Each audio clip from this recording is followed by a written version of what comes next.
environment and ecosystem. What comes to your mind when you hear the term environment? Surely you think of trees, animals, soil, river, etc. The environment is defined as a natural world in which animals and plants live. Your surroundings form a part of your environment. For an animal living in a jungle, the soil, water source, trees, etc. form its physical environment. Consider a lion living in a forest. It consumes other animals such as deer, bull, etc. It might use sunshade or a den to take rest. It drinks water from the nearby river or pond. Here, the lion interacts with other organisms and its surroundings.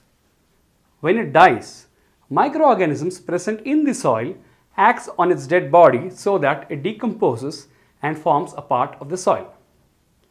Here, you can see that the lion interacts with other living organisms and non-living components of the environment. In a similar manner, various organisms interact with each other and its surroundings. The region in which living organisms interact with each other and the environment is called the ecosystem. Forests, oceans, grasslands are examples of ecosystems. In fact, any region where living organisms interact with each other and its surroundings is an example of an ecosystem. An ecosystem can also be man-made. Gardens, agricultural fields, etc. are examples of human-made or artificial ecosystems. Forests, oceans, deserts are all natural ecosystems. Ecosystem consists of living and non-living components. The living component of an ecosystem, which consists of plants and animals, is called the biotic component, and the non-living component of the ecosystem is called the abiotic component. Next, let's focus on biotic components of an ecosystem. Plants and animals and other microorganisms. Based on the modes of sustenance, organisms are classified into producers and consumers. Producers are organisms that make their own food. All green plants and certain bacteria which produce food on their own come under this category. Organisms that depend on producers for food are called consumers. Deer, rabbit, cow, lion, etc. are examples of consumers. Consumers now can be classified into primary consumers, secondary consumers, and tertiary consumers. Primary consumers depend on producers or autotrophs for food. Examples are rabbit and the grasshopper.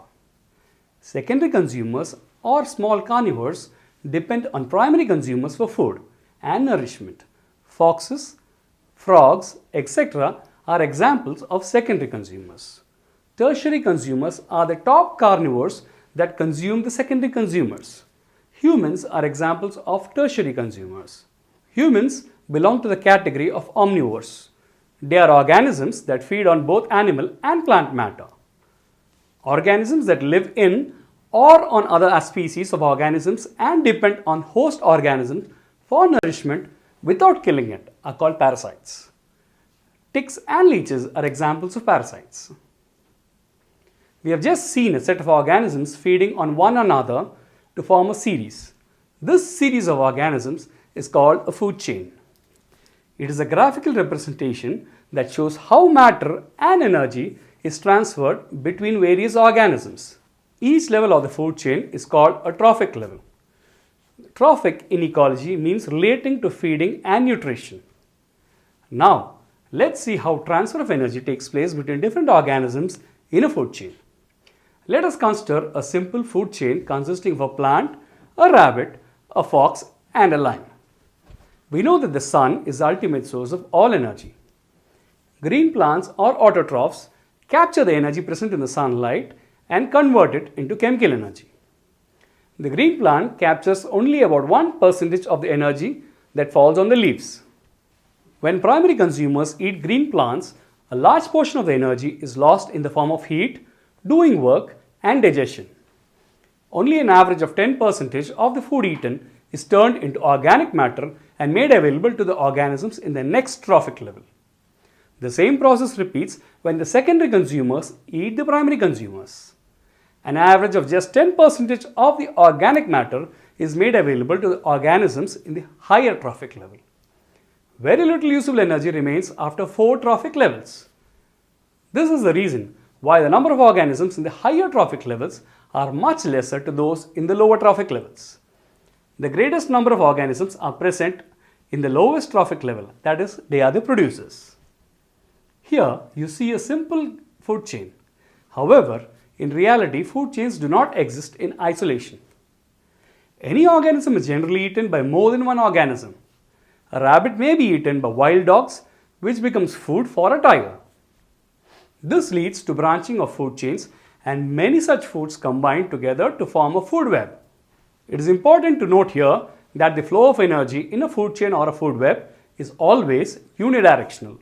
That is, it always moves from a lower to a higher trophic level, never vice versa. Now, what will happen when the organisms die? When the apex animal dies, their body is broken down by decomposers. Decomposers are usually bacteria and fungi that break down the dead plants and animals into nutrients and feed them to the soil, which in turn helps the plants to grow.